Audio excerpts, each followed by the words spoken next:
everyone. Happy Wednesday. I missed y'all. We haven't had a live on YouTube in about a month. We had a few lives on Patreon, some on Instagram. So I hope all of y'all are doing well. It's March. Welcome. Oh, it's not March. It's April. It's April, but started in March. Welcome to Aries season, my favorite season. So happy birthday to all of the Aries. And today we are going to talk some basketball, some women's sports, and how Black women in particular are treated in sports and how that permeates into other areas as well. All right, so here is our agenda. I'm going to make me small, so it's going to be a little bit bigger. First and foremost, go Tigers, and congratulations to the LSU women's basketball team for winning their first national championship, despite all of the foolishness and hoopla that has been going on. So this is a picture of Angel Reese, one of their star players, and the Bayou Barbie, so shout out to her. And we are going to talk, I feel like you can't have this conversation about women's sports and how Black women are treated in sports without talking about Sha'Carri Richardson and how Sha'Carri Richardson was treated, and also how that permeates into the conversation about women sprinting. I, as a Jamaican, and am an avid track and field fan. So we're going to get into that and how all of the conversation and the harassment and the backlash she received, how that also affected the Jamaican women's team as well. And then we are going to talk about we don't owe anybody a smile, which makes me realize that in the slides, I forgot one slide. So 1 second, we put that slide in there. I know exactly where it's supposed to go. So let me just change it on here and then I'll update it. Okay, let me put that in here. See? This is what happens when you haven't done this in a month. And also, I know everyone voted for both. Everyone wanted to see both this live stream as well as the live stream about Donald Trump and his indictment. We're going to do that as well. I just figured it would be too long and convoluted to do it together. So we'll probably do that one tomorrow afternoon. So don't worry. We are going to go through all of Donald's 34 charges. Okay, 34. But let me put this picture of Auntie Angela in here, so that way we can get into why Black women don't owe anyone a smile. Okay, let me put this in here because I knew I was forgetting one thing. This also might be kind of long. There are 40 slides. There was a lot to say on the topic since people had so much to say on the internet about this. Okay, hold on. Let me fix this and then we'll continue. Okay.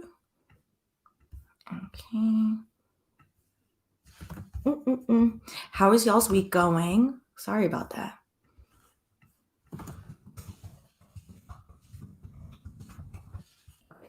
Now we're updated. Now we can continue. Let me just refresh it.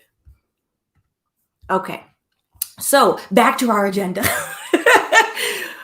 We're going to talk about Angel Reese and the conversation that has been going on about her, the rampant misogynoir, but also our current FLOTUS, which is Jill, and her foolishness and her brand of white woman feminism.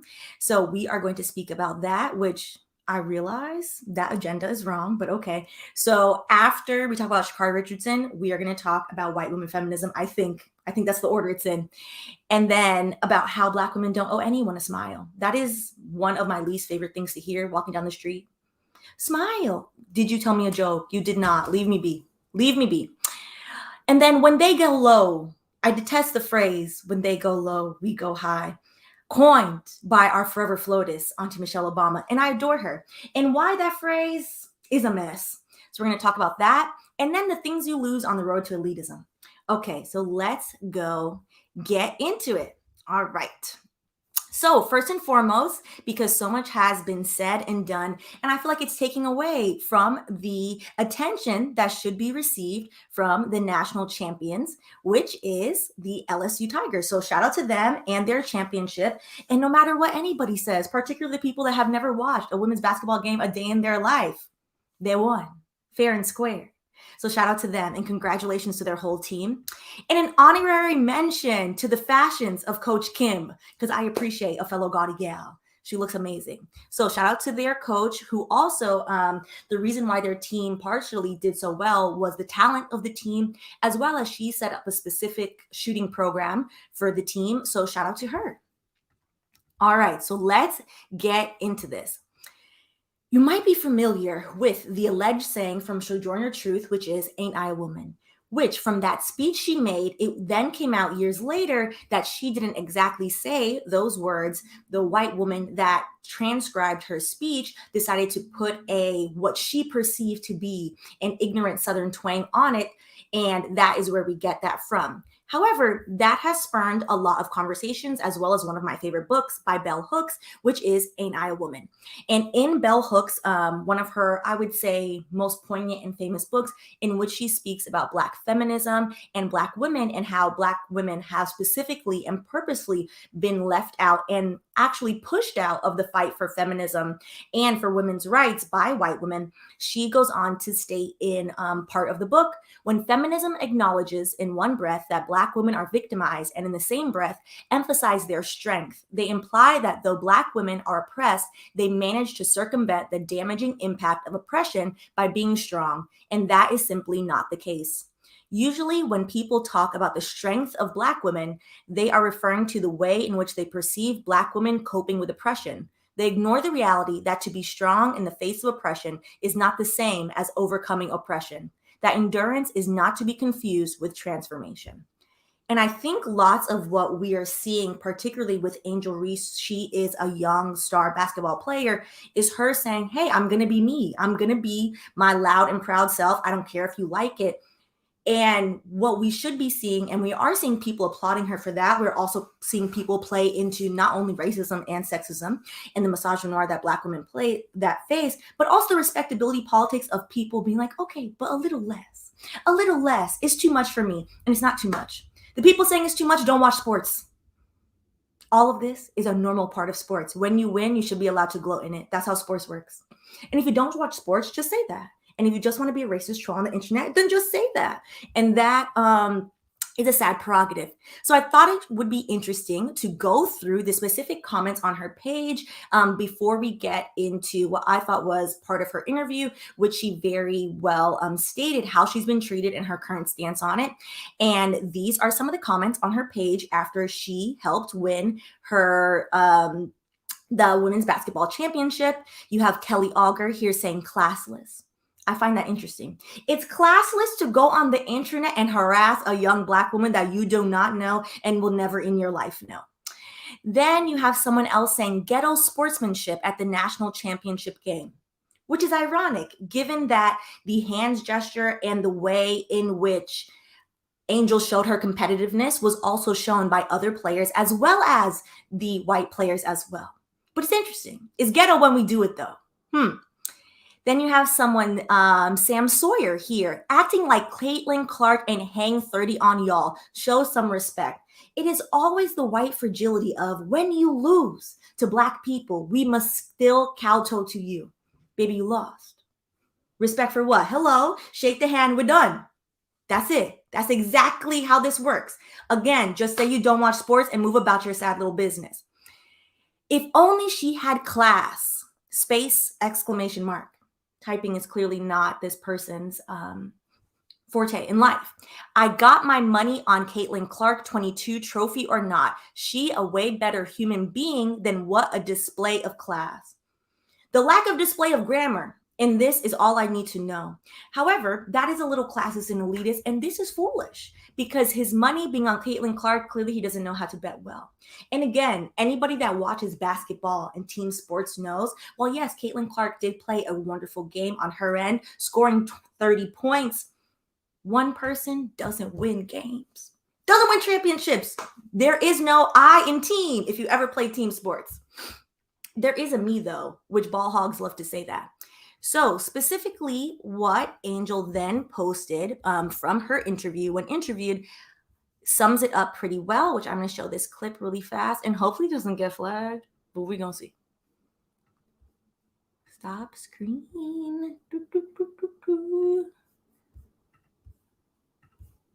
Okay. All year, I was critiqued about who I was. I don't fit the narrative. I don't fit in the box that y'all want me to be in. I'm too hood. I'm too ghetto. Y'all told me that all year. But when other people do it, y'all don't say nothing. So this is for the girls that look like me, that's gonna speak up on what they believe in. It's unapologetically you.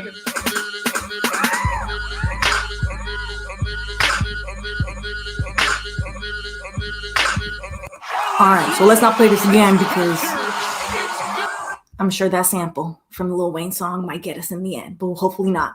But as she said, and I find what's really interesting, before we even get into Jill and her problematic brand of white fragility and white feminism, it cannot be stated enough, but at this idea of trying to force specifically Black women that play sports into this box of, well, you can't be too loud. You can't, it's sports. Half the fun in sports is to talk trash. That is the goal. Half the fun is, okay, I'm going to say whatever I want to say. And then hopefully my ass can cash the check I wrote, that my mouth wrote. And if not, then oh well, that's how it works. Nobody criticizes men for these things. And it's specifically not just women. It is the way Black women are specifically treated because, again, as shown in that mashup, she's doing the same hand gestures that Caitlyn is doing. Caitlyn did it first. If we're going to get into the who started what, Caitlyn did it first. She did it back. What is the problem? This is basketball. This is basketball. This is not the opera. We're not sitting here in white gloves, clapping like this and going like this is basketball. So let us continue with our slides. Oh, hopefully these are the right ones. Oh, they are. Okay, cool. Perfect. And in Angel Reese particularly, not only shout out to her for being an excellent player and excelling and being exceptional, but in her refusing to change who she is and in her standing 10 toes down and like, hey, this is the way I am. I don't see a problem with it. I don't know why you have a problem with it. I think one of the saddest parts of this is that she is having to defend herself, that she is having to stick up for herself, particularly in a moment when she should just be allowed to celebrate what is one probably up to date in her young life, one of the biggest accomplishments that she's had.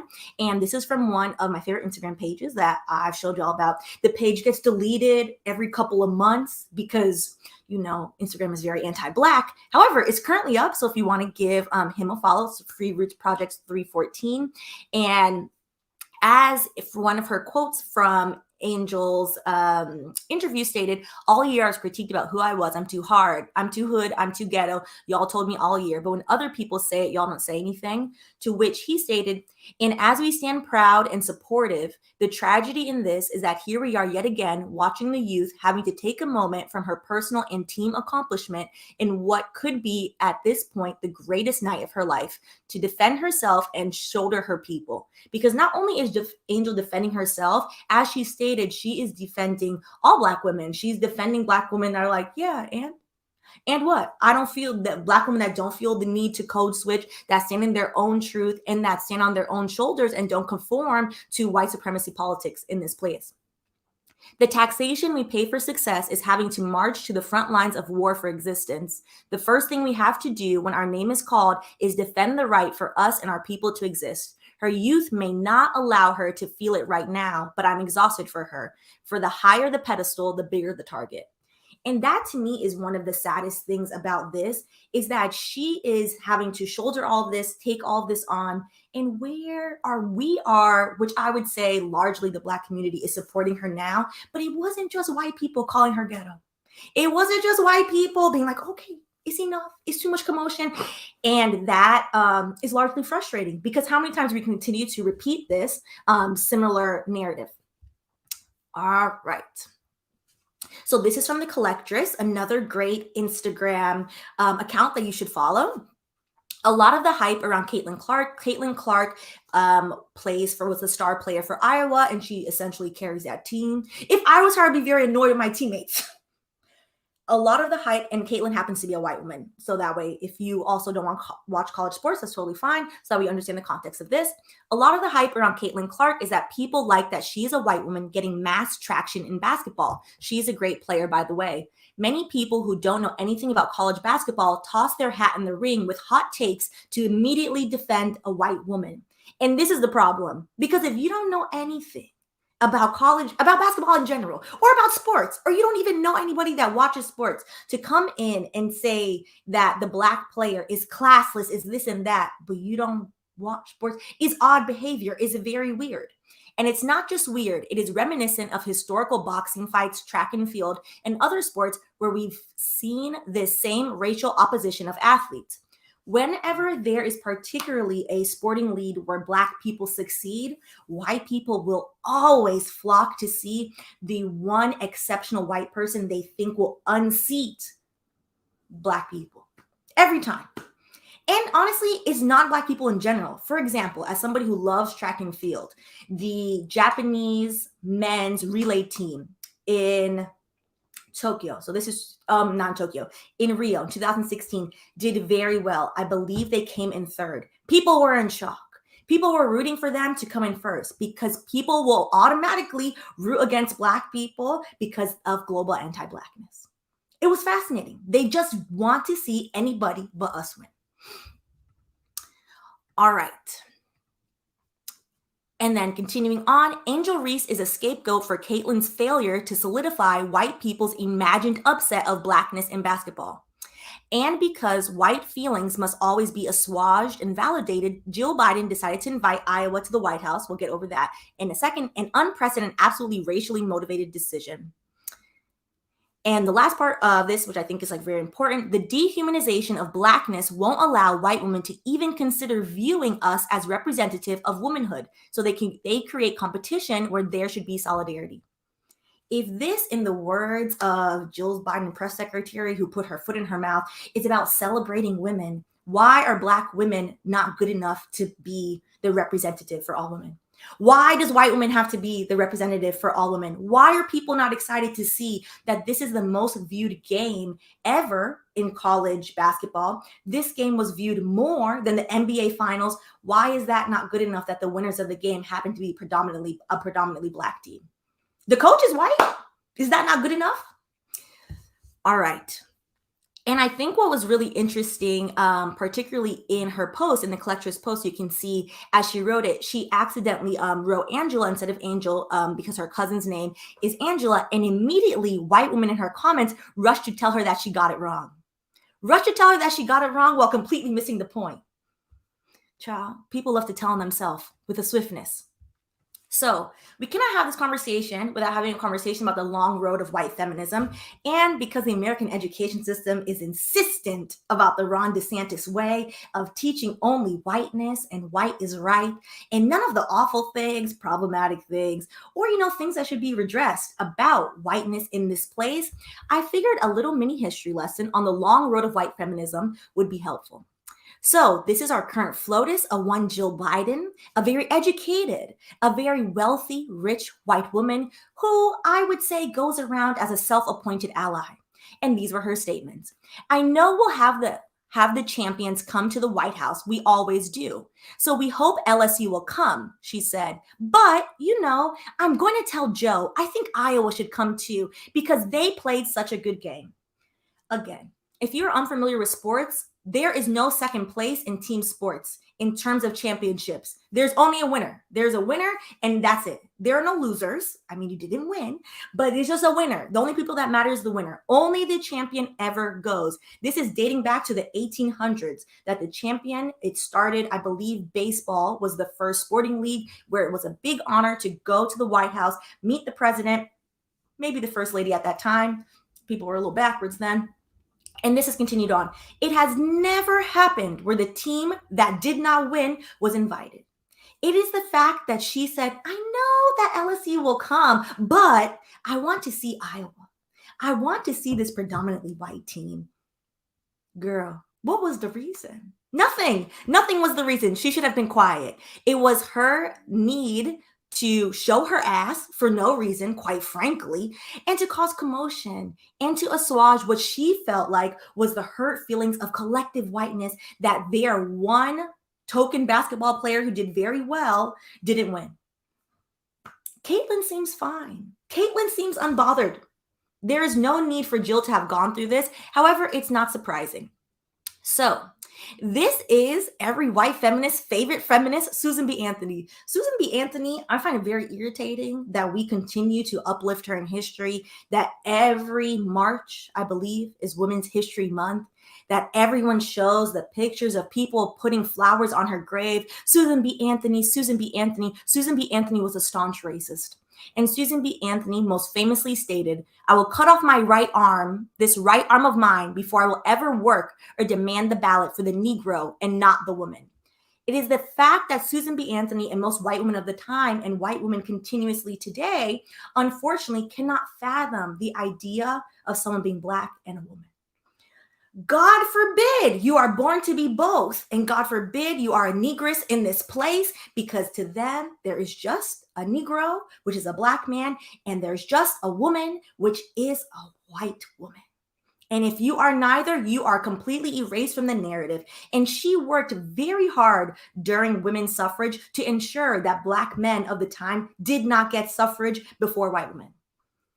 And specifically went around not allowing Black women, such as Sojourner Truth, into any of the meetings.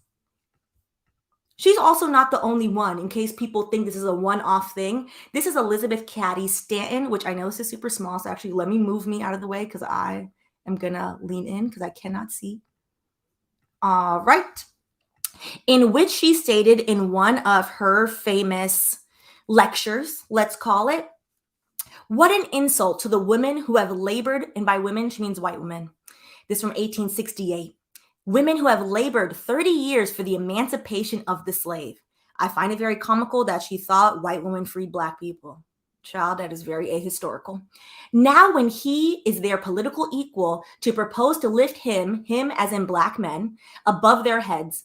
Garrett Smith, forgetting that our great American idea is individual rights, in which abolitionists have ever based their strongest arguments for emancipation, say this is the time to settle the rights of races. Unless we do justice to the Negro, we shall bring down ourselves another bloody revolution, another 4 years' war. But we have nothing to fear from women. She will not revenge herself."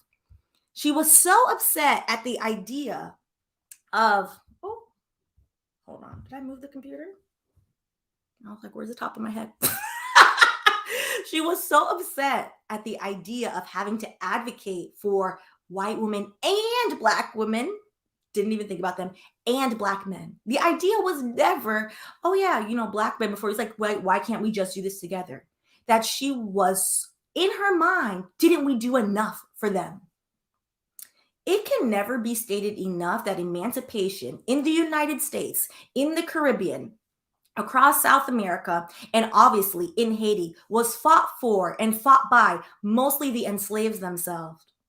White people did not just all of a sudden in 1863 or in 1828 in the Caribbean come to morality and say, you know what, we should free these people. We did a bad thing. That is not what happened. Many slave rebellions, slave revolutions, and specifically by 1804, I think, is when freedom happened in Haiti. Specifically, the Haitian Revolution, the idea of an entire Black free state is what caused the rest of the world, the United States and the Caribbean, the English-speaking Caribbean, to say, well, you know what, if they're going to riot and they're going to do that, let's give them gradual emancipation, but we still believe in racism. It's comical to me that she thinks that white women collectively for 30 years did so much labor on behalf of Black people, specifically Black Americans in this instance. And in the narrative of rewriting history, this is from Mary Boykin Chestnut, another noted white feminist. "There is no slave, after all, like a wife. Poor woman, poor slaves, all married women, all children and girls who live in their father's house are slaves." A diary from Dixie. So this is her with her husband looking very, I guess, enslaved, according to her. It's comical. It would be comedy if it wasn't so dangerous. This idea that only white women, and particularly at the time, only rich white women and a couple middle-class white women deserve freedoms and deserve things. And Jill, and what Jill decided to do, is a continuation of that. So sometimes your employer will ask you to do stupid things to the detriment of yourself. This is Vanessa Valdivia, which she is the press secretary for Jill Biden. And honestly, she should have worked this a lot better because this made it worse. Instead of apologizing, or to be honest, instead of just saying, hey, she didn't really understand, Vanessa doubled down on what Jill Biden said. The First Lady loved watching the NCAA's Women Basketball Championship game alongside young student athletes and admires how far women have advanced in sports since the passing of Title IX. Title IX passed so many years ago. That whole first sentence, irrelevant. Second tweet, her comments in Colorado, that is where she invited Iowa, were intended to applaud the historic game and all women athletes. All lives matter, don't you know? She looks forward to celebrating the LSU Tigers on their championship win at the White House. I find it very interesting that unfortunately, if Vanessa did any research, it is not showing here. Iowa has already been to the finals. Was a blowout. It's not like, oh, this is a nail biter. Someone shot a 3-point at the end. This was such a historic wear, Vanessa. Yes, this is LSU's first win. Just saying things to say things instead of stating, you know what, Jill was wrong. Jill is leading to the erasure of Black women's accomplishments, taking away from Black women's accomplishments. Jill should have been happy and honored that the people that won would want to come and visit her. Because honestly, they come to the White House to see the president, not Jilly. But I don't really think anybody wants to see Joe either, but that's neither here nor there. And here we are. All right, let's go through some comments before we continue a little bit.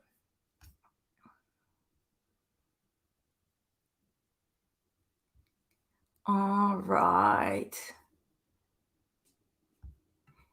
And Caitlin talks a lot of smack too. She does. This is sports. Everyone is like, what is the problem? What is the problem? Yes, we are specifically going to talk about Angela Bassett. Look how they treated Angela Bassett for expressing emotion, a woman known for her graciousness. They have a problem no matter what. Exactly. We are going to talk about that in a second. All right. Dr. Ranger, this country going to rescue a white woman if it's not going to do anything else. Exactly. And the funny thing about this is Caitlin didn't need any rescuing. Caitlin shook her head down, smiled, and was like, okay, we lost. We lost because these raggities didn't help me out, and I scored 30 points, so I'm vexed with them, but we lost. I find it very interesting. People's rush to defend somebody that was literally in no need of defense. All right. I love how y'all are bringing up people that we're going to talk about in a second. Okay, good. So we'll just continue then. Let us continue. So we can't have this conversation specifically about how Black women in sports are treated because it trickles down into other areas. I saw some people saying, so what? It's just sports. We have more important things to worry about. Look what's going on in the schools. That actually is an awful take because this is going on in the schools. It is statistically noted that young Black girls are treated worse in elementary, middle school, and high school, are more likely to be suspended, are more likely to be deemed unruly for simply asking questions, etc. And it stems from this. It stems from the idea that our school system is designed not to educate people, to foster a sense of self, to tell you like, hey, you're wonderfully and fearfully made if you believe in that and all that jazz. Our school system is designed to conform people, everyone, into a specific mold of white supremacist culture, which is, if you are a woman, to be quiet, not to be assertive, to know your place, to not ask questions, to not talk back. The amount of times I found it very funny. I don't know if Miami-Dade still does it. They used to do it where they would give you your grade and then they would give you a number. So between 1 through 3 of the effort level they think you gave. If I remember correctly, a 1 is the best, as in like you do really well in class, you pay attention. So like your behavior score. And then what was the third score? I think the third score might be like attendance or something. And for most of mine, it was an A because I was smart and I paid attention in class. But the behavior score for multiple classes, particular classes that I had white teachers, was always a 2. How am I getting an A and I have the highest grade in the class because I paid attention and I love history, but you're giving me a 2? Stephanie, you're too chatty. I'm like, well, I'm getting an A. I'm getting an A. It's irrelevant. My behavior is not bad. You're just mad that you're teaching foolishness and I asked a question. That's nothing got to do with me. And so particularly when people think like, oh, let's go focus on things that are more important. This is not just pigeonholed to sports. This does not just affect sports, particularly when you want to send your kids to do sports. Sports build self-esteem. Sports, particularly if you are on a team, sports allows you to build bonds with other people. It's something for kids whose parents work till 6, 7, 8, 9, 10 o'clock at night to do after school, so they're not at home by themselves. So this bleeds out into more things. So I do think that this conversation definitely has an integral place, because it's not just happening in sports. So we can't have this conversation without talking about Sha'Carri Richardson, because Sha'Carri Richardson, this happened to her a few years ago particularly. So Sha'Carri Richardson and the undying need to humble Black women. All right, so if you're not familiar, Sha'Carri Richardson is a United States sprinter, an excellent sprinter. She's actually, I don't know the rank off the top of my head. I'm going to show it in a second. She's in the top 10. She is quite fast. Sha'Carri Richardson qualified for what should have been the 2020 Tokyo Olympics, then became the 2021 Tokyo Olympics, and was disqualified because when doing her drug test, they found that she had some THC in her system. It should be noted. THC ain't gonna make you run faster.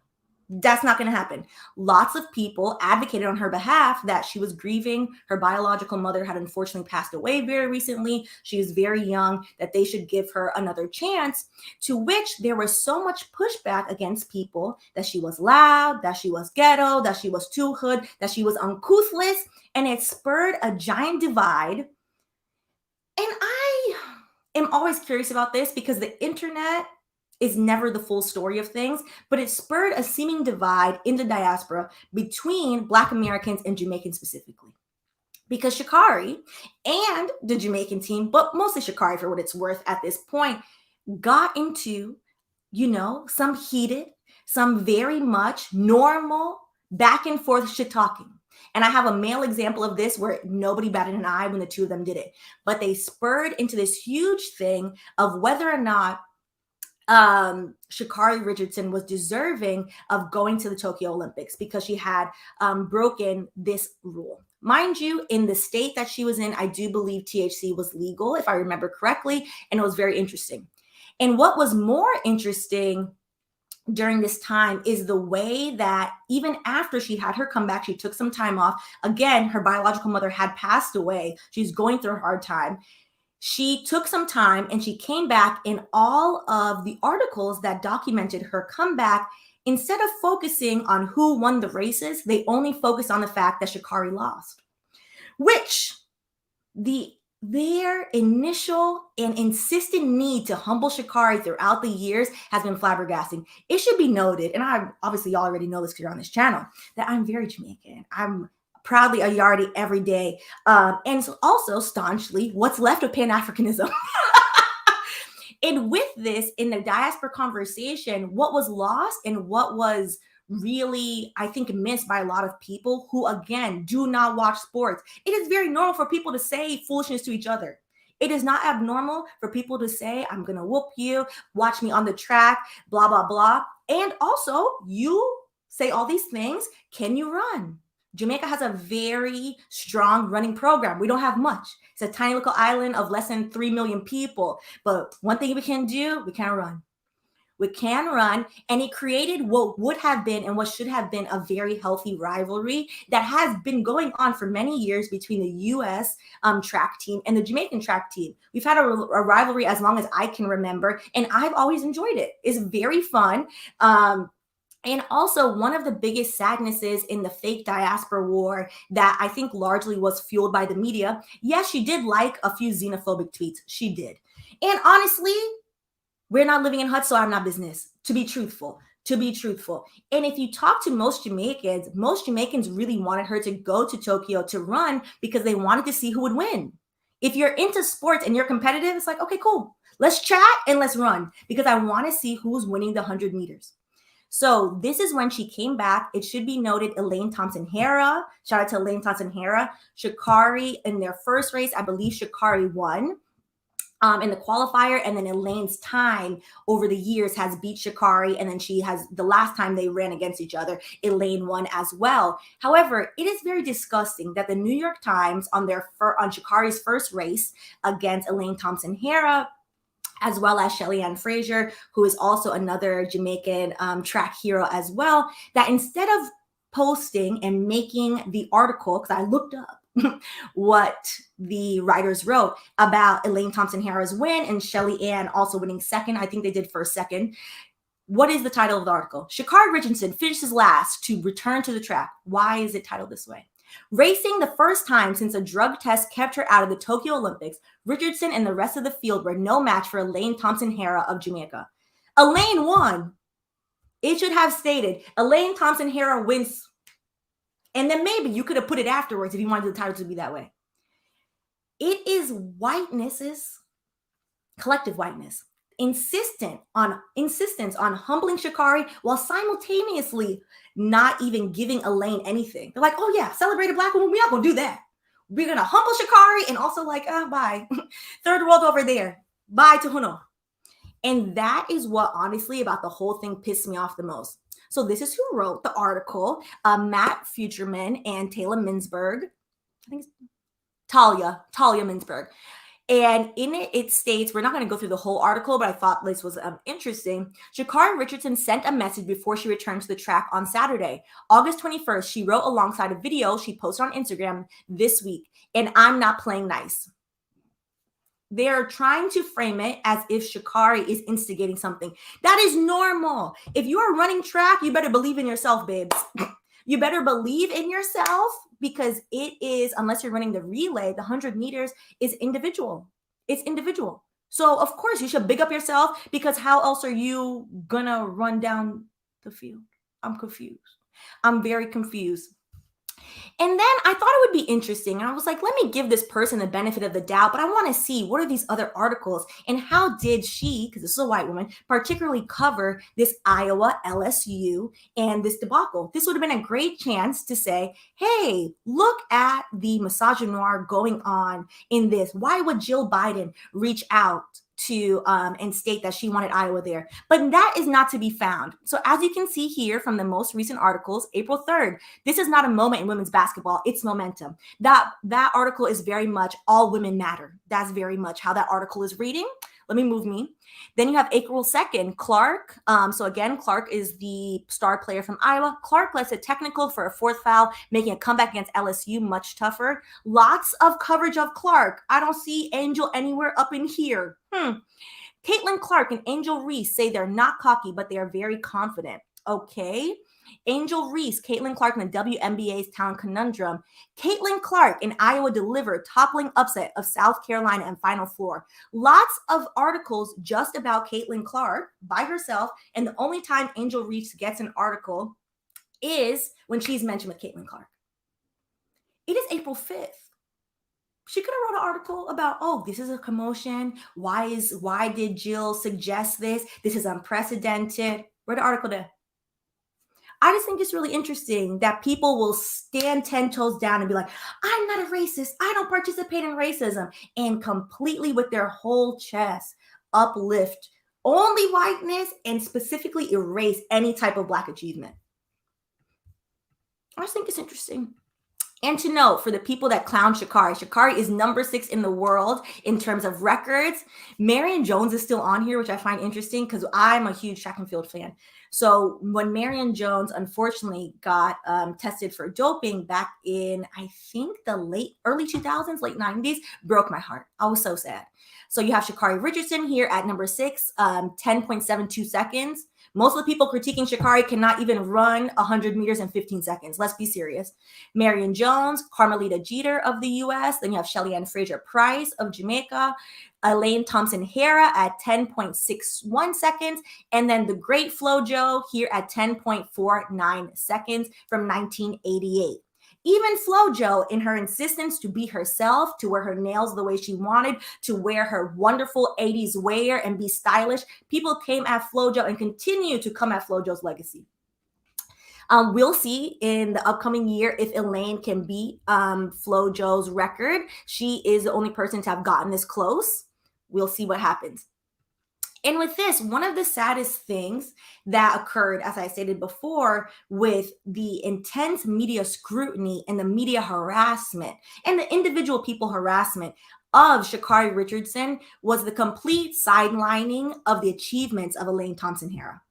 the fact that Elaine Thompson Herrah has 5 Olympic medals. I believe they're gold. I think they're all gold. I think correct, if I remember correctly. That Elaine Thompson Herrah also, when you watch her, happens to be one of the most joyous seeming people and deserved her time in the spotlight, deserved the adoration. But again, the white media would never celebrate Elaine Thompson Herrah. She was never going to give it to her. They refused to give Sha'Carri anything, and they were never going to give it to Elaine. So shout out to Elaine for that. Elaine is one of the best sprinters to ever do it.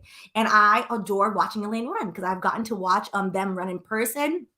Here is the Jamaica team. You have Elaine in the middle and then Shelly Ann on the left. And a lot of this must have been forgot who the other young woman's name is right now off the top of my head, where they had the 3-peat in Tokyo. So they won first, second, and third. It's not the first time Jamaica has the 3-peat. And it should be noted, because of misogynoir, the things people have said about the Jamaican sprinter team, the women, is disgusting. People have asked, why are they so muscular? What are they eating? Jamaica is often tested in the Olympics. We're just eating yam and boiled banana. I mean, you should try it. It tastes great. I would never forget when I was younger that they interviewed some of the Jamaican sprinters. And they're like, oh, yeah, we run without our shoes sometimes. And the American interviewer was so shocked. I'm like, you can't simultaneously keep calling us a third world and then be shocked that we're still winning despite colonization and all these things. All right.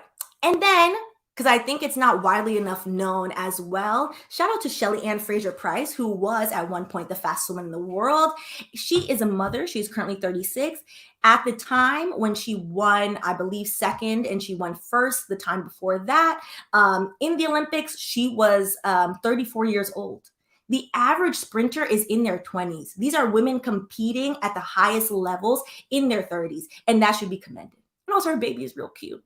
And it should be noted, because part of the diaspora wars that really irritated my freaking spirit was people then seemingly saying that Sha'Carri is inappropriate. Look at the weave. Look at the lashes. Look at this. We are wearing the same weave and the same lashes. It's the same thing. It's the same thing. Shelly Ann is famous for, sometimes she runs with her green hair to represent Jamaica. You see the multicolor hair here as well. People need to relax themselves and stop policing Black women. And let us do what we want to do, because we can have on the makeup, the nails, the hair, the etc., and we're still running faster than everyone else. It's not changing a thing. Not everybody wants to wear basic beige every day. It's not for everyone. All right. And to the male example, because I thought it was very disheartening, infuriating, and honestly just pissed me the hell off when they fabricated and created this fake narrative that these Black women are fighting, when for years, literally a decade, Justin Gatlin of the US and Usain Bolt have been rivals for years. Gatlin taunts Bolt. I think Gatlin taunted Bolt more than Bolt taunted Gatlin, to be honest. Went at each other, and nobody treated them any different way. No one said anything to them. No one said, oh, Gatlin is ghetto, this, that, and the next. It was expected. It was expected because they are men. Their race was irrelevant in that nature. They can argue, they can do whatever they want. But Black women, how dare? How dare we go back and forth with each other? How dare we hype up ourselves? It should be noted, when Bolt won his first gold medal, he did the things with his chest as he was running. And when I tell you, half of white people, so why is he being so boasty, blah, blah. And then the other half, everyone was like, well, he's doing all that and he still whooped everybody. What's the problem? What's the problem? And interesting facts about them. So as a huge track fan, of course, I'm rooting for Jamaica. Honestly, always was rooting for Bolt instead of Gatlin. Gatlin used to get on my damn nerves, to be honest. However, I thought it was very interesting, which is, why does this look like this? I feel like the computer is doing a weird thing. Hold on. What's the top of the... I think my computer is like it's not showing the top. Hold on. Let's reshare it.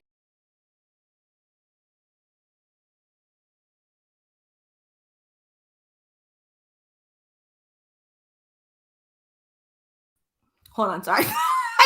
I reshared the whole thing. Hold on. Sorry. At least y'all didn't go anywhere. Whew. I didn't mean to do that. Okay, let's see if it works now. Okay, now it's working. Okay, well, I guess it was needed. Sorry. I meant to refresh just the That's the presentation. Anyways, this is from 10 News. So while attending USA's track and field black tie and sneakers gala, Gatlin revealed 3 facts you might not know about his rival with Bolt. I'm not going to show all 3 of them, but one is that apparently their mothers, because they've been competing against each other for a decade, they're both now retired, that their mothers are very good friends because, you know, nobody's going to cheer for you more than your mom, depending on how your relationship with her is. So that they tease each other. The 100-meter sprint is typically a young person's event, but not at the 2016 Rio Olympics, where Bolt and Gatlin will take center stage. This is obviously an old article. Bolt's favorite nickname for the 34-year-old Gatlin is Old Man. Gatlin responds by calling Bolt, who will turn 30 on August 21st, middle-aged man. Bolt also enjoys pointing out Gatlin's gray hairs. Everyone always has something to say about my gray hairs, Gatlin says, but it's not gray, it's my wisdom. And I think it's really interesting that apparently behind the scenes, they have this playful relationship. And on the court, on the field, that they have a huge rivalry. And that's fine. And people have largely let them do that. And this is me in Rio for 2016 Olympics, because I'm a huge Olympic fan. The Olympics in general, the institution, is a hot mess. However, I wasn't going to miss Bolt's last Olympic run, and it was amazing to see. It was amazing to see him win the 100 meters, and it was amazing to see the entire thing. I went with my brother, and it was a great time. It was a great time, and all of the Black Americans, the Yardies, we all had a great time together. Cheering everyone on in the section. So all of this nonsense, again, that the media has created around not simply letting Black women be competitive in a competitive industry. All right. Which, y'all brought up Angela Basset, which I have in here, is to the main point of we don't owe you a smile. We don't owe you a smile. We don't owe you extra grace. We don't owe anybody kindness, to be quite frank. All you owe anybody is to mind your business and drink your water. Let me have some wine. And this came up the other day, specifically with Angela Basset. So Angela Basset was nominated, finally, only the second time in her career, for Best Supporting Actress for an Oscar. Now, I know people love to we have to stop attaching feelings to these white awards and then our feelings will get hurt. That's nonsense. If you ever work really hard at something, you want the validation and you deserve the validation of your peers. Even if your peers are trash, it is hard. It is human nature to be like, yeah, but I did a good job. Like, I earned it. So she was nominated. Stephanie Hsu was nominated for Everything, Everywhere, All at Once. If you've seen the movie, excellent movie that Stephanie Hsu was in, she plays the villain, I guess, the villain / daughter. She is an integral part of the movie. And then Jamie Lee Curtis was also nominated. Jamie Lee Curtis is only in a small portion of the movie. She's not integral to the movie. I don't know why she was nominated. Is Jamie Lee Curtis and Stephanie Hsu in the same movie? Jamie Lee Curtis didn't deserve a nomination. Let me just start there. To be frank, that is the end all be all of why would you get nominated for playing an IRS agent and a Karen, and it's doing nothing. It was giving nothing. It's okay. It's okay at best. Okay, the role was very limiting, so it wasn't really allowing her to showcase whatever range of things she wants to showcase, but it's an irrelevant role, to be quite frank. Stephanie Hsu, the movie literally is based on her plot line. Okay, with that being noted, Jamie Lee Curtis shouldn't have even gotten nominated.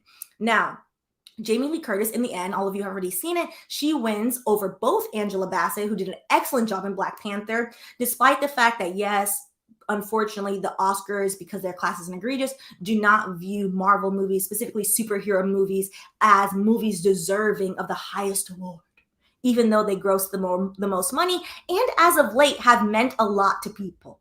And as of late, particularly with the Black Panther one, the first one in Wakanda Forever, have done a great job in terms of cinematography, in terms of costuming. She also won another award. I'm forgetting her name off the top of my head right now. In terms of costuming, in terms of representation, but also in terms of plot line, the plot is good. They don't want, okay, that's irrelevant. Angela is an excellent actress, beyond excellent. The amount, every fiber in her body when she acts, from her forehead to her face, you see all of it. She deserved the award. Her or Stephanie deserved the award. Jamie Lee, are we being serious? So of course, honestly, I think if Stephanie had won over her, I think you would have got a different reaction, truthfully. So when the camera panned to her face, because it pans to everyone, Angela looked disappointed, as she should. She is of a certain age. She has worked her ass off. She has given everything. And they gonna give an award to Jamie Lee for playing an IRS agent? I would be disappointed too. To which the Karens of the world went on the internet. She is a bad sportsmanship. Always bad sportsmanship. Classless. Why is she not smiling? She needs to smile. We don't owe you a smile. We don't owe you anything. Black women are allowed to have emotions. If my emotion is I'm vexed, my emotion is I'm vexed. Build a bridge and get over it. It's very weird behavior for people. Mind you, she didn't say anything negative. She didn't flick anybody off. She didn't do nothing. She just stood there and looked deeply disappointed and sad. And that was, oh, how dare you, ungrateful Negroes who we finally let into the Oscars because we used to not even let y'all sit in here. How dare you not smile when you lose? Wild. It's really wild behavior. And again, we're using celebrity to make these points. However, this shows up in real life because how many times in regular life, as a regular person, why are you not smiling? You need to smile. I don't need to do anything. You did not tell me a joke. When I was little, I got in a lot of trouble. I had a slick mouth. Because I used to just, I guess, have resting bitch face, which I think we should stop calling it resting bitch face, but fine. I was expressionless sometimes. I just sit there like, well, I'm thinking about things. I'm minding my business. And I think it was somebody's parent, somebody's white parent was like, Stephanie, you should smile. And I was 8. I remember this guy got in so much trouble.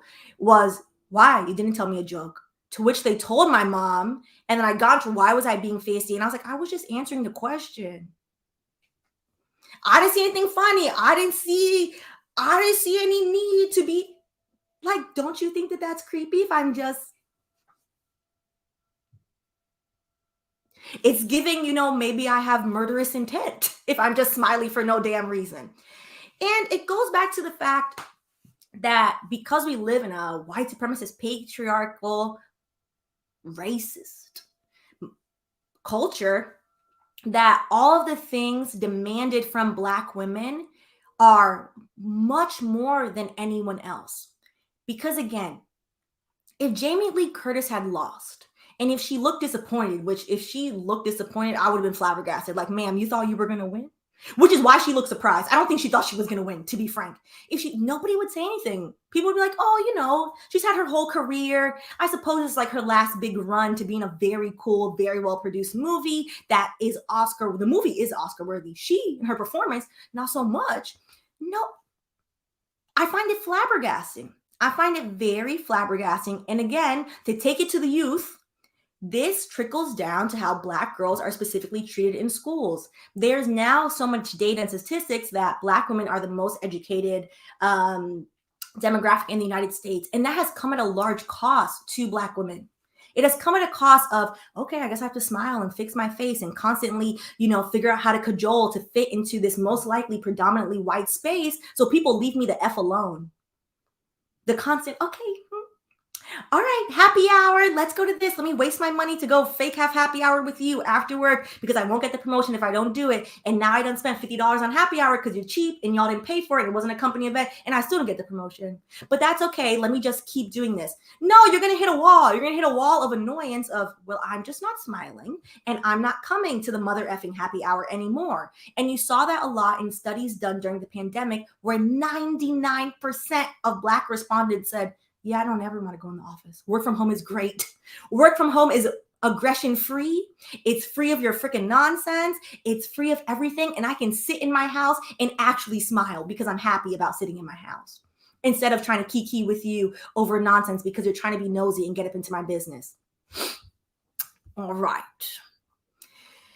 When they go low, we should take it to the flow, to be honest.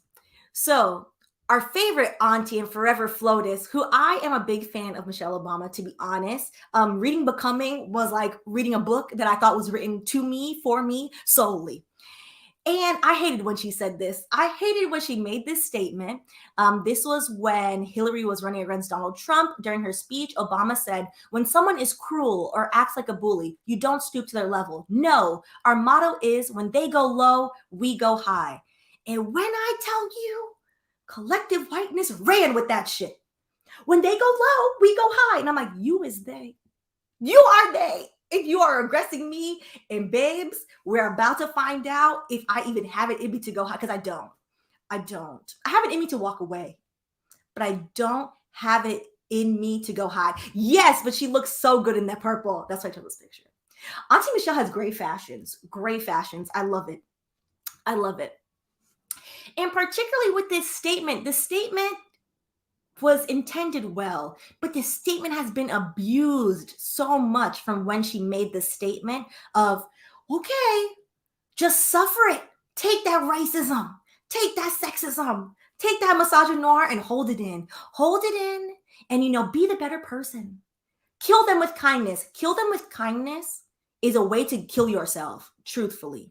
Kill them with kindness is a way to give yourself high levels of stress and anxiety.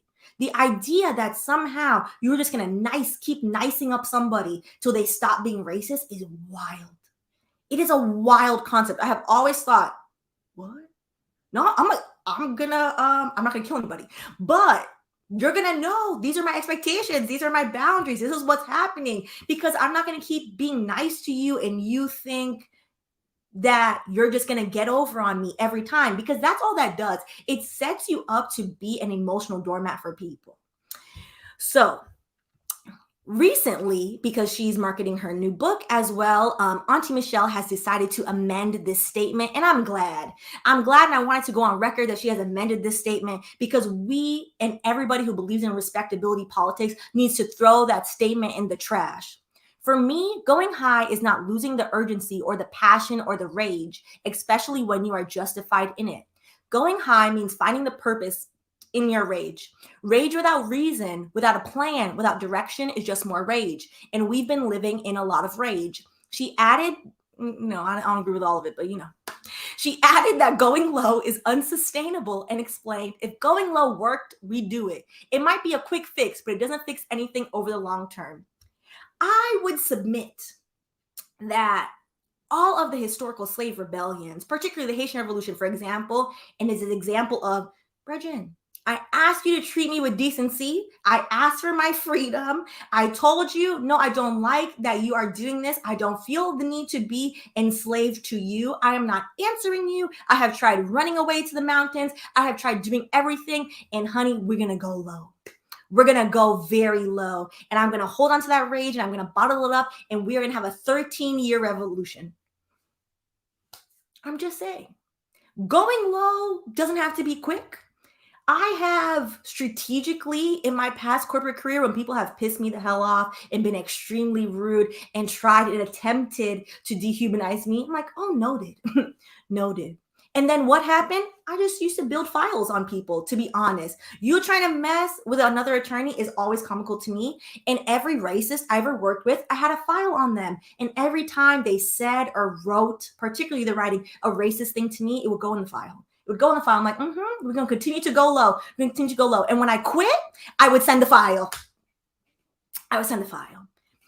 Keep up with it and keep doing it, because the idea that sometimes you got to take the high road at all times is foolishness.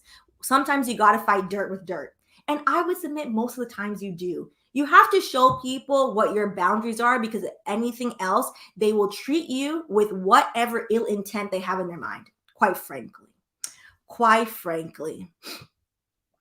Kendron, I don't know, going low can let the girlies know how they can't play with you, and there is benefit in that. Exactly. There is benefit in boundary setting, which is why I think this idea, without going on a whole rant about how the Dems pretend that they are the voice of reason and that they are the voice of decency, I'm like, y'all do mad indecent things. Like, let's be serious.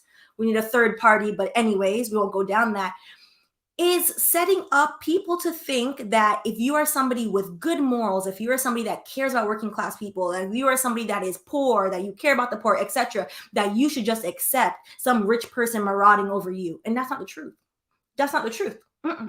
The point of solidarity is so you can be in solidarity and fight back. That is the whole point. All right, let's look at some of these comments before we keep going. Thank you, Robert. Appreciate you. Thank you, JS. All right, let's continue. Hey, listen, I never delete any emails. I'm a firm believer in documentation. Documentation every day. Documentation will save your life. And honestly, even if you document everything, you're like, you know what? I am just going to let it go. It will be freeing to delete the file when you let it go. I've done that sometimes. I'm like, I don't even care. But it made me feel better in the moment. Like, oh, watch me and you. You got to do what you have to do. Listen. Not 2009. Exactly. Completely. Marsha M. Both parties are trash in different ways. Honestly, I agree. 1000%. 1000%. All right. So let's continue. And one of the problems with having, I would say, like, not a full conversation of when we say we have women like Sha'Carri Richardson, and then we have women like Angel Reese as well, where we treat them bad because they refuse to fall in line with respectability politics.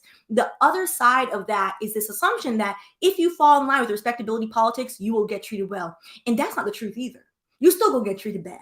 Maybe a little bit less bad, but you still, whiteness will never give you what you need, which is respect and decency, unless we dismantle fake white supremacy.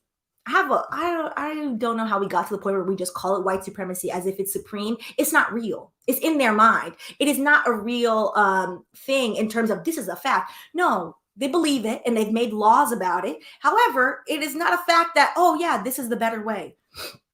And the prime example of that is Serena Williams. Nobody in their right mind, unless they were a complete racist, would ever say Serena Williams, the way she acts, the way she speaks, is anything hood or ghetto. Serena Williams is from Compton. However, Serena Williams, the way that she has assimilated into society, etc., is very much, she is her own person. She stands strong. And the fact that she's the best tennis player to have ever done it. And Serena Williams, largely in the way she talks, etc., falls in line what people feel like is a palatable Black person. However, but because Serena Williams is a tall, well-built Black woman with West African features, people don't give a damn. People have called Serena every single thing since she was a teenager, since she was 13 years old and she started tennis. And that is one of the biggest sadnesses, in that you have a woman who is the best of the best, that people are so hard pressed to admit that she's the best. And even when they do, they find something to poke at, that she is still not treated well. So I'm going to play this clip, and hopefully this clip is allowed because it's a really good clip of Serena speaking about how she's been treated. And I think this clip, which isn't widely circulated, shows how tired that she is and how tiring it is to fix yourself into respectability and palatableness and to just keep being like, okay, I'm going to keep trying. I'm going to keep trying. And the things you lose when you do that as well. Like, she would go out on that tennis court and you would kind of hear the hate and the book, like way before social media. She was dealing with a Black female in a hostile work environment. And I always thought it was like amazing to me how you were able to like block it all out and just focus in on it. Is there like a secret karaoke song or something that you had playing in your head to block all of that out? What was were you listening to mentally?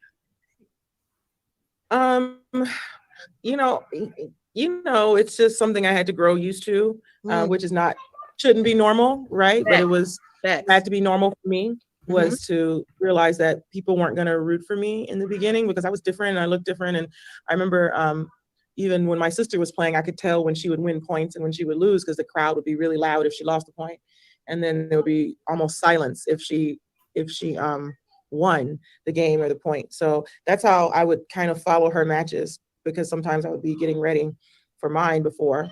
Obviously that's before like other technologies, but that was also the same obviously applied to me. And I had to make people realize that, it's okay to be Black and to play tennis, and it's okay to be good at it and to be better.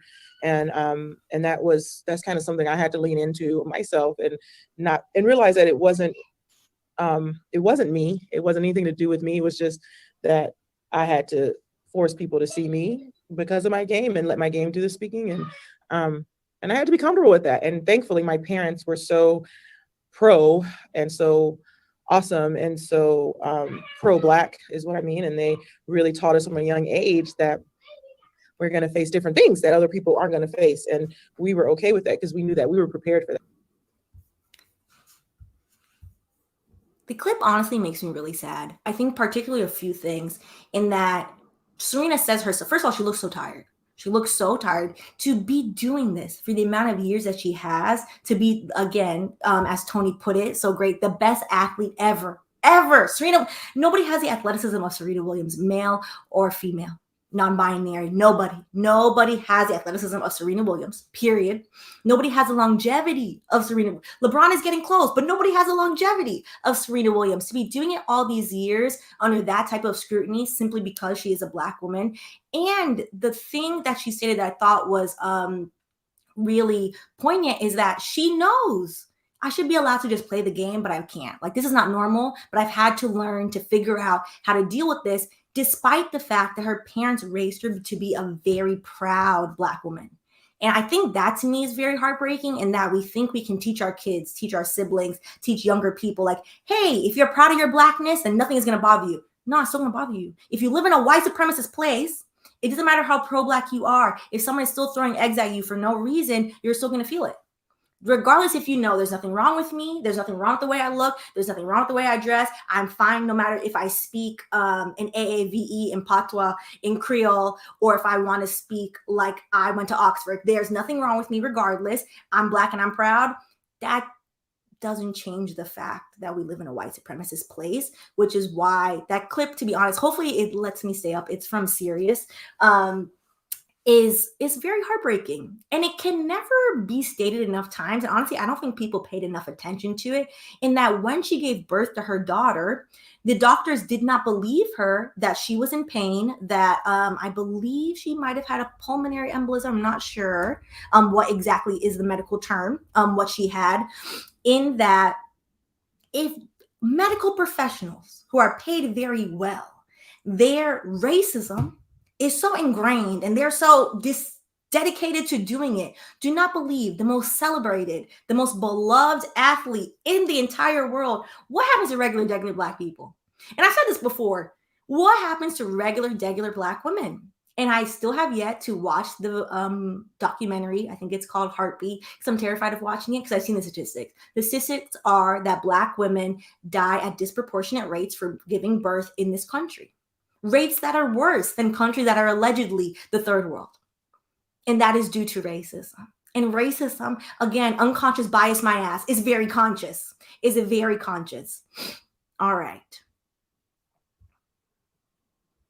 Simone is also great. I would say in terms, because Serena has been around so long, if Simone stands the test of time. But again, it's not like, I would say this is not like a competition between the two, to be honest, in my opinion. Like, all right, which we're going to wrap it up. Let me have a couple more. We're doing good on time. So this is CaShawn Thompson. CaShawn Thompson most famously coined on Twitter, and also had merch as well, which was the term Black Girl Magic. Black Girl Magic is claimed by other people. CaShawn Thompson came up with it. There are receipts. All right. With that being said, a lot of what we've seen is people are now, which by people, I mean mostly Black people, so I'm very happy about that, are now rallying behind Angel Reese, and are now seeing like, oh, we need to rally behind Black women. We should celebrate Black women of all shades, of all types. We should celebrate Black women who are doing everything. It doesn't matter if they want to assimilate or not. We should celebrate Black women. It's not just about a bougie, double Ivy League Black woman. Shout out to Michelle, love Michelle, but not everybody can be double Ivy League. Okay, that's wonderful and all well and good. And the term Black Girl Magic then essentially was co-opted and turned into this thing of Black women just being put on this pedestal to get kicked off the pedestal and to not actually be seen as people. So back to Bell Hook's original quote from the beginning of the live, that just because you suffer through oppression doesn't mean you are rising above. We shouldn't celebrate the fact, to Serena's point, that we're suffering through, that we're just like, well, I got to do it, etc. So one of the things I think with this and all the conversation around Angel Reese to point out as well is Angel Reese is still exceptional. She is an exceptional basketball player. Most people critiquing Angel Reese can't make a free throw from the free throw line. Let's be serious. Their free throw is probably worse than Shaq and, is not giving anything. It's giving nothing. However, we should also note that the same love and attention that we're giving to Angel Reese, we should give to the regular degular amongst us as well, because that is the majority. That is who also needs uplifting. So this is a quote from CaShawn Thompson. A couple of years ago, I definitely had to push against what I saw as the elitism that was seeping into the movement. I didn't notice until somebody actually brought it to my attention. There were women that felt left out because they were hood girls. Some hadn't graduated from college or had a baby young. There were women who presented left of masculine. There were trans Black women. There were women who were disabled. Those identities still make up who we are. So I wrote about everyday Black girl magic. That was what CaShawn Thompson rooted Black girl magic in, is let's celebrate the everyday Black woman that is keeping this society up and saving democracy every damn day. It's not solely about Michelle Obama, Serena Williams, Tracy Ellis Ross, Regina King, and these extraordinary Black women doing these amazing things that we are all collectively proud of. The fact of the matter is I, a mother who had children young, a mother who dropped out of college, a mother who doesn't brunch every week and who doesn't have any line sisters. I grew up in the hood, still kind of sort of living in the hood. But if it were not for women like me or girls like me, it wouldn't be no Black girl magic, because that's who I had in mind when I first came up with the concept. And I think that's what, if Black girl magic can be reclaimed from this elitist, problematic thing that we have turned it into, that there is value in that, and there is joy in that, and there is celebration to be had in that. All right, so I'll end with this article, which I found, this was a great article from Candace Watts-Smith of the University of North Carolina, Chapel Hill, and Tahama Lopez Bunyasi of George Mason University, which is, do all Black lives matter equally to Black people, respectability politics, and the limitations of linked faith. So linked faith is the doctrine/theory that Black people, it's focused mostly on Black people in the United States. I would say Black people across the diaspora, depending on what region you're in, link our fate to other Black people, and that if we see something negative happening to other Black people, we feel like that is happening to us, etc. All right, so in this, the article then discusses that both respectability and neoliberalism, there we go. I was like, it's not coming out. Both respectability and neoliberalism serve to dismiss the particular challenges faced by those who do not mimic dominant depictions of deservingness. For example, if Angel Reese decided that she was just going to shrink herself and be small, which is hard, she's very tall, shrink herself and be small and not taunt Caitlyn back when Caitlyn taunted her in the first place, then maybe collective whiteness, or you're like, okay, little Black girl, I suppose we'll let you win and let you have it, but don't be too loud. Don't do any of those things. But it's the fact that because Angel Reese like, no, I'm loud and I'm proud and I won. I talk shit to her. This is sports. Everyone is doing it. I should be able to do it. I don't give a damn. And I backed up the shit I talked, because this is a team sport and my team won. The article then goes through this idea that as Black people, because we have been forced into respectability politics as a set of people, often, of course, by collective whiteness, but also by each other, that do we care about the working poor amongst us? Do we care about people that we have seen that are like, you know what? I'm not going to code switch. I have the utmost happiness, to be honest, and joy for my friends and family that don't code switch. At this big age that I'm now 32, I don't think I know how to not do it. I've tried. I don't think I know how to turn it off. It's an automatic thing. It's to the point where my little sisters, they laugh because if we're together immediately, if customer service voices, they're like the attorney voice is on, and I'm like, I don't know, it's there. It's been there all these years. I don't know how to get rid of it, and that's sad. That's sad. It's sad to lose a part of yourself trying to force yourself into this hole that you were never designed to fit in. And so many of us are doing it. And so many of us are not only doing it, we're looking around to like, are you doing it? You need to do it. Because if you don't do it, then I'm not going to help you. I'm not going to help you. And you know what? To hell with you. Because if I have to do it, you have to do it. And that's foolishness. We should celebrate the people that are like, I'm not freaking doing it. I'm not doing it and my bills are paid. I read an article which people say a lot of things about a one Angela White, aka former Miss Black China. And I read an article about her a few years ago, which was so fascinating to me, in which she stated she does not have any bank accounts, yet she makes about $2 million a year. She has, I was like, how is she banking? And I was like, you know what? Good for her, because I know plenty of Black people that are like, I don't trust the bank. That is rooted in the fact that banks have stolen money from Black people. Look at Wendy Williams. Not all the banks are doing it. I highly recommend. Hopefully they don't make me eat these words. Chase Bank seems great. I've been using them for years. However, Wells Fargo gets sued every other day for their shady business practices. And it's the fact that Angela was like, you know what? I'm just not doing it. And she survives fine. Her bills are paid. She's minding her business. She's going through her life, etc.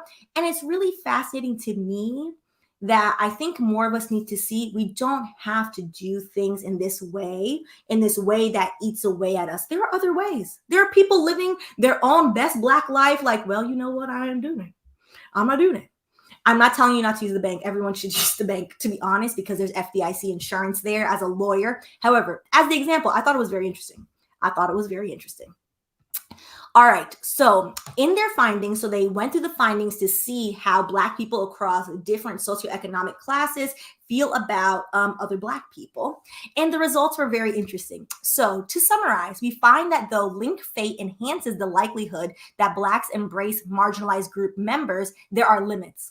Though linked fate provides broad brush support to uplift the racial group, it does not necessarily seep in to cover the most vulnerable Black Americans. And that is the problem. If we're not protecting the most vulnerable among us, who are we protecting? What are we all gonna just, fight for Beyonce every day? Like, shout out to B, love B, but like, she's good, she's fine.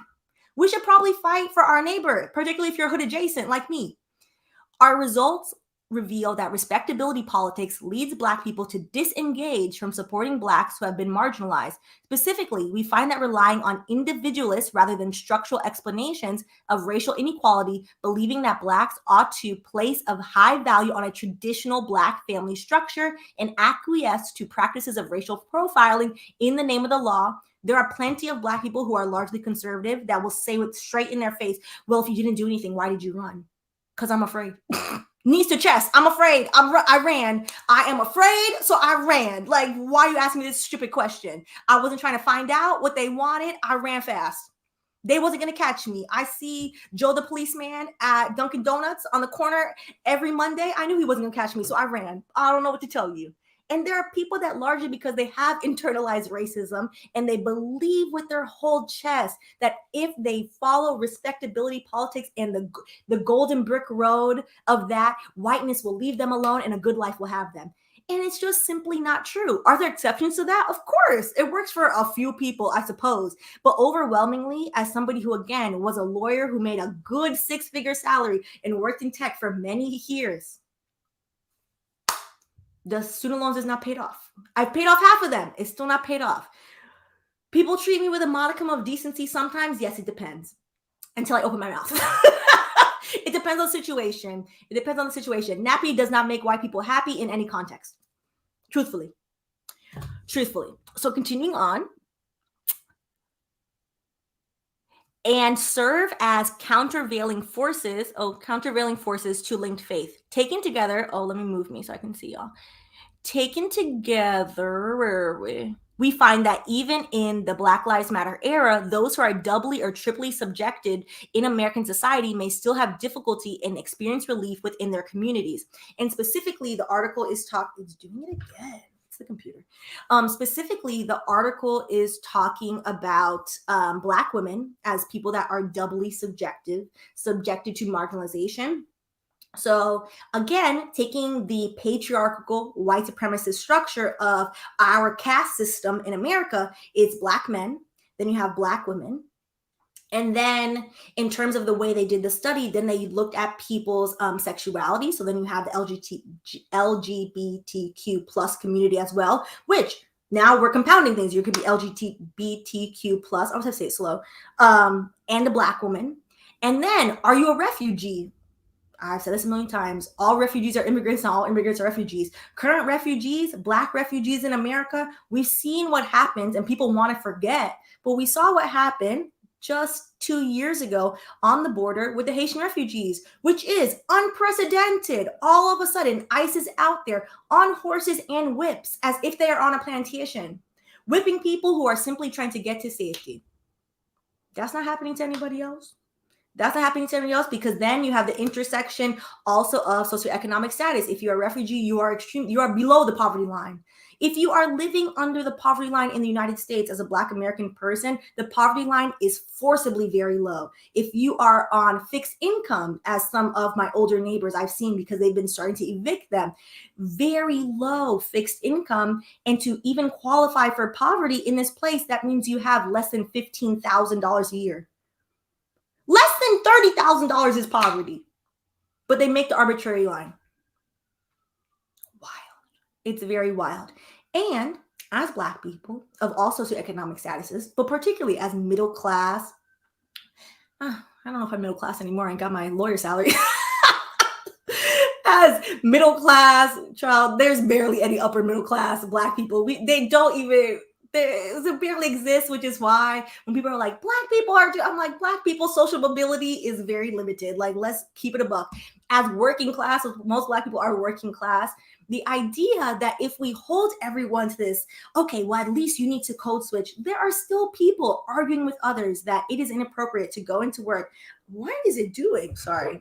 It's like getting higher and higher. I feel like I'm in Haunted Mansion in Disney World. This is going to drive, if I click it again, I don't know what is happening.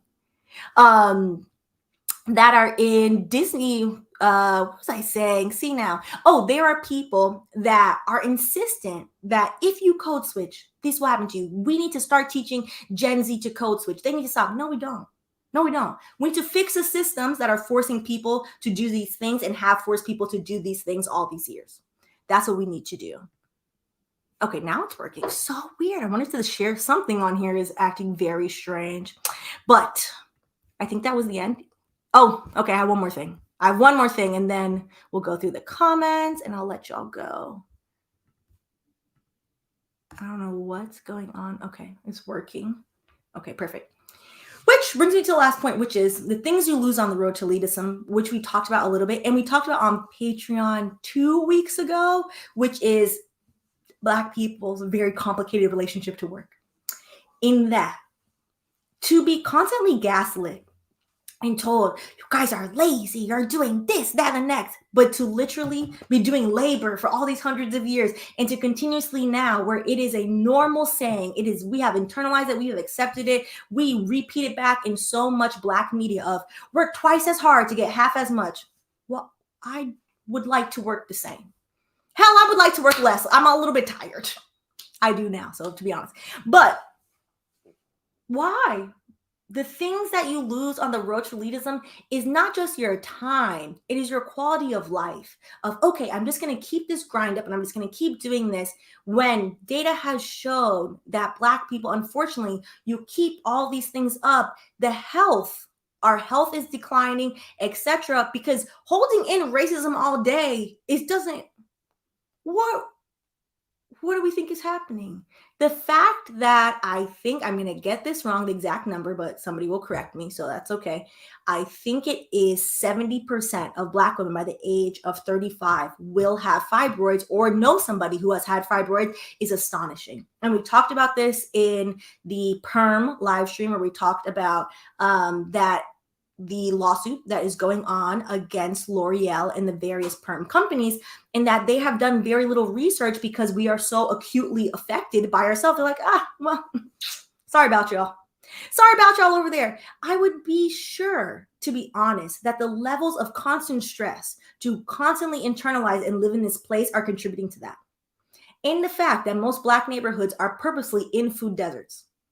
Again, I said this before, to get cheap, it's cheaper to buy groceries in a white neighborhood because the grocery stores, if you live in the hood or you live hood adjacent, assume that you are using EBT. So they have no problem marking up the grocery. I walk a good 15 minutes to the white grocery store and buy the grocery because it's cheaper. It's cheaper in the neighborhood where people literally have more money than in my neighborhood, which is wild. It's a wild fact of life in this place. So instead of trying to embrace the American individualist approach of I'll work hard, I'll keep my head down, I'll internalize this racism, I'll take all of it, I'll mind my business, I'll save my pennies, and at 65, hopefully I'll find some peace if by a miracle I hit 65 as if it's a guarantee. It's not helping us. It would help us better to have solidarity and to band together to disrupt all of these systems that are forcing young women like Angel Reese to feel a way about being her regular self. All right. So on that note, let's go through some comments. I don't know what is going on with this thing, but hopefully it fixes itself. See, it's like changing. So strange. All right. See, nothing, everything is crooked now. Let's go through some comments. Okay. Listen, that's for sure. That's for sure. This too, Chom. It is always so interesting to me whenever we have these conversations, like we every once in a while we'll talk about like texturism, colorism, etc. In that people would be so surprised to know, even in majority Black countries such as Jamaica, texturism is even more stringent than it is here. In Jamaica, nappy don't make nobody happy. People have this false notion in their mind that everyone in Jamaica is running around with locks. No, people treat the Rastafarians very bad, truthfully. People need to do better. You cannot work in a bank if you have curly hair.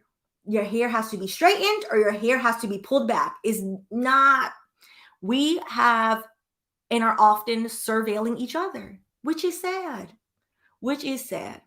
Thank you, lovely divinity. Yes, if you haven't already, go ahead and like and subscribe. We're almost to 50,000, which we'll see if people unsubscribe after this video. It's all right. You'll get over it. Don't let your white fragility, get in the way of education. But hopefully we hit 50K.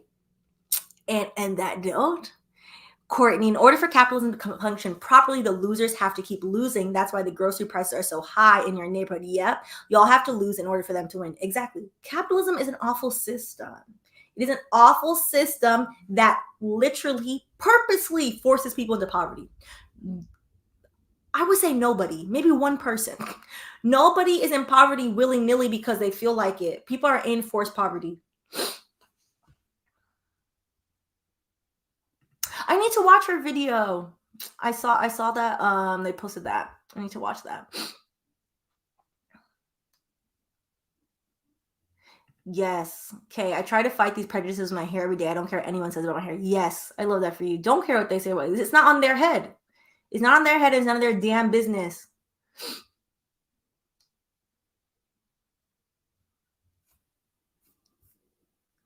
All right. So maybe we'll start halfway. Okay. I think they are friends. Can Serena and Beyonce be friends? I think they are friends. I mean, Serena was in Lemonade, which made me very happy. Exactly.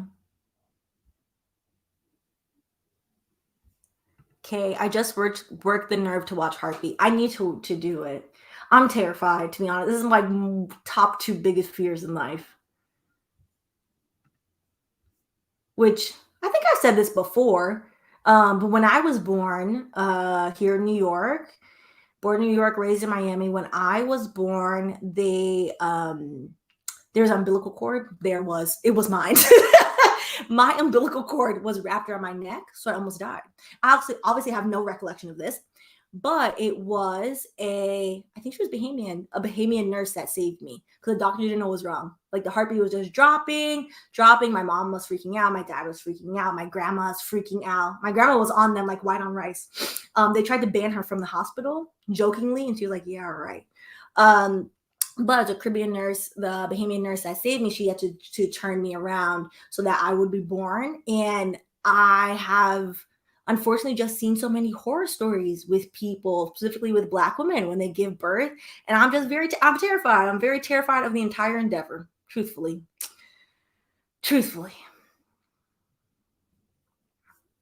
All right.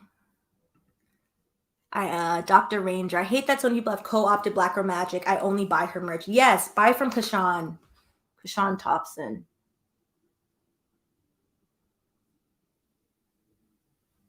All right.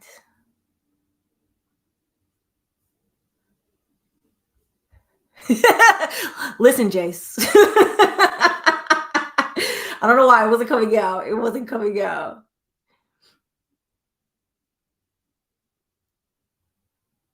Oh, that's wonderful. I'd love to hear some happiness. Go get a Black OBGY. It was a fear of mine, not serving childbirth, but me wanting a child was more important. I must say, when I pushed past my fear, I had easy pregnancies. Oh, that makes me really happy. That's wonderful. Yeah, no, for sure. And my cousin is actually a doula as well. She's an RN. So if I do it, child, you'll see.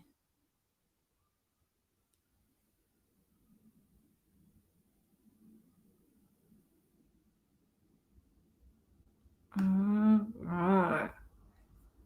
Okay, I think we're caught up.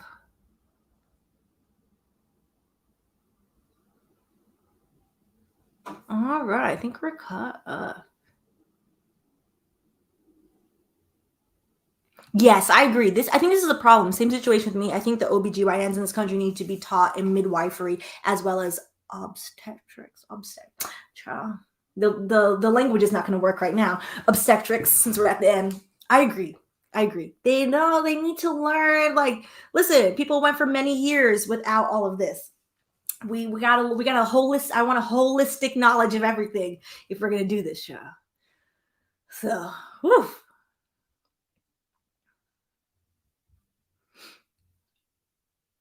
All right. Well, I appreciate y'all, and we're gonna cover Donald and his 34 charges. We're gonna cover because he's a nuisance, and I know people are tired of him, but it is important. So we're gonna cover Donald and his charges, and we're also, I think, I'm just gonna work it into all the wild fascist things going on. So specifically, we're going to spend a lot of time covering Ron DeSantis, because there is not enough coverage of what Ron DeSantis, who thinks he's the emperor of Florida, is doing in Florida. Most of it will likely get thrown out in court, but that is not going to change the headache that he's currently inflicting on the people of Florida, which, as a 305 for the day I die, from Miami, I feel away. The most of my family lives there. It's insanity. It's insanity. Also, a lot of the colleges, including my alma mater, UCF, they have stopped the professors because they are afraid of getting sued. You're allowed to sue a teacher if they teach anything that you think is CRT.